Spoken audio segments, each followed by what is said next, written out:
Okay, so I'm with Rolf van Duijker from Dunea, and we're standing in front of one of the 5 episodes, the challenges for European Robotics League this year. So, Rolf, could you just explain what this particular episode or challenge is all about? Yeah, well, we have a challenge, and that's for a robot to recognize the exotic plants, the ones that are danger for our nature to be in good health. And then we also have like a native one that is also important that you want to protect, so you want to know where there is. So the challenge is that they can find it and right away show it's there, so not like that they have to download the data and then take time to analyze it. For those 2 species, it's like if they see it, they have to show where it is, and then also in number. So no, not like yes it is there, but yeah it is there here, yeah it's there here. So it's it counts up, and it also counts up in the points. And additionally, they can have bonus point for any other species they can recognize. Okay, so for me, for the untrained observer, this just looks like a sand dune with a lot of grass growing on it, but you say there are some very specific species here. Yeah, definitely. It looks like just grass and very dry, but it's very unique. And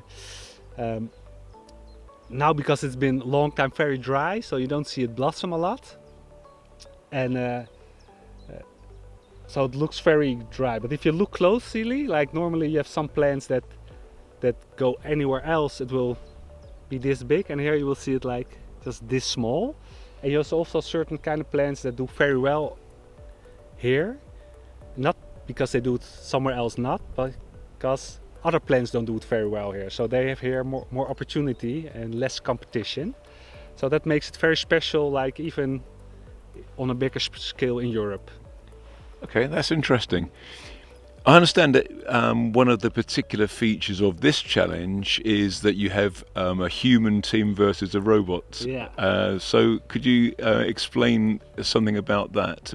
Yeah, what we've seen after the first practice runs is that the team, the robot team, has built the drone totally from scratch. All the software all from scratch. So they have to learn the plants, take pictures from them or from the internet, and train them to learn. And we see from the humans, they already have the knowledge in their head. So they walk and right away see it. So the training is already in the past because they walk in nature and learn it. So for now we see, for someone who starts from scratch, the human is way further ahead. Probably if you have like a long time and more data to use in your programs, probably the robot will get close or even better than the humans. But for now what we see, and we also have the ability to use our phone with Obsidentify apps.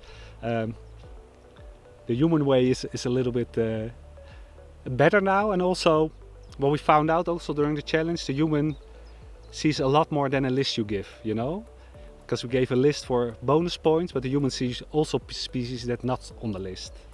So that's there you see the little different. But for us it's also interesting. A robot is very consistent, probably. We haven't learned that, and if it's also consistently not that good, you can compare it good. Let's say if you have like different people do the same stuff, you always get some differences, and you can't really track back why that is.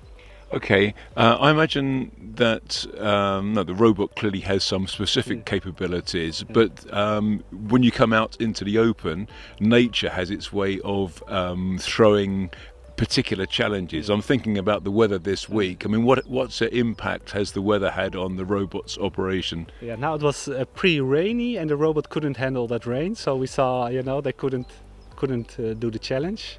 So that's definitely what we saw. The wind was, because we were a little lower, was okay.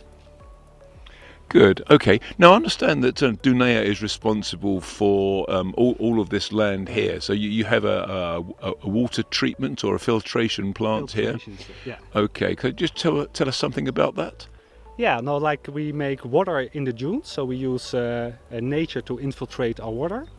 So we basically have all little lakes in the dunes. And then on the lower points, with we distract the water, and then the water is for a big part filtered. Then it goes back to our production location, and then we have a couple more steps. But then we have very good drinking water. So even here in Scheveningen, where the competition is, you can just drink the tap water, and it is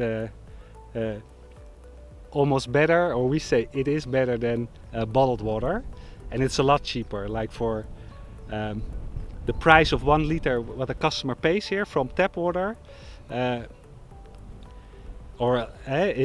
is way cheaper. For I think for 1,000 liters, it's €1.40.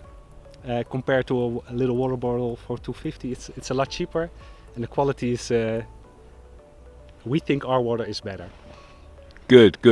Pride in the product. Yes, yes. definitely. Well, when I get back to Scheveningen, I shall drink the local water with an increased understanding about where it comes from. Yes. Okay. So, Rolf, thank you very much. Thank you.